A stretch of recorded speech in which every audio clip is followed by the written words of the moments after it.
On the continent of Africa, there lies a small country in the northeastern part of the continent known as Djibouti.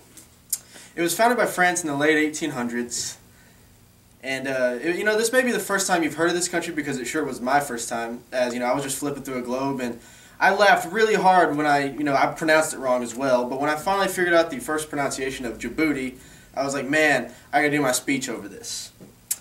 Through some extensive research, I learned a lot about their customs and traditions, and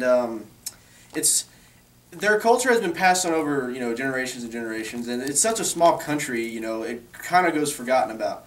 And they also really take a lot of tradition and culture from countries in India and the Islamic religion.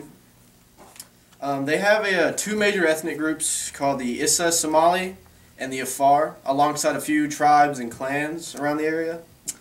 These two groups have major influences on the culture as well. As I said before, the major religion in Djibouti is Islam, and there are mosques throughout the country that are set up for people to go and worship and pray and whatnot. But there is also one big major holy place in the country that is designed for people to go. It's a holy location where people go and pray. It's the tomb of Sheikh Abu Yazid in the Goda Mountains. And it's really popular among the Islamic religion. Now, in terms of clothing, the women, dress much like you would see it like in India and, Islamic culture and whatnot.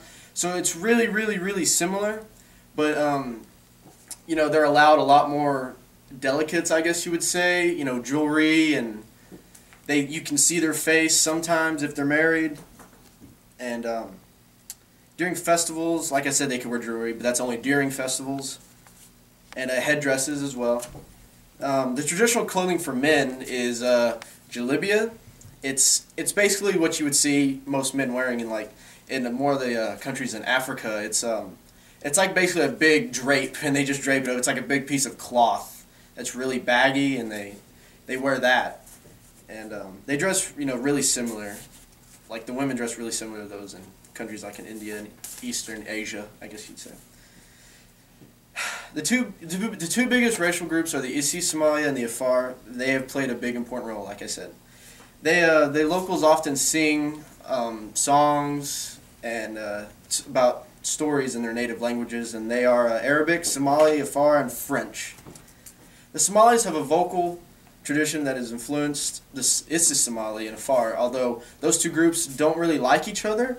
But the main language, Somali, has influenced both of them really, big and extensively. They also have, these influences have also paved the idea to the architecture and the buildings of Djibouti. The houses of Djibouti people have often, you see different types of artwork used, such as plasterwork, calligraphy, and motifs. You see those really influence their culture, and are actually really influenced by their culture, or to say. Many of the cultures and traditions of Djibouti make the tiny country one of the better countries in Africa to visit. It's not so violent and we hate America. It's more of a place to go where to try new things, to see the Islamic culture as it's meant to be seen instead of hatred amongst the people.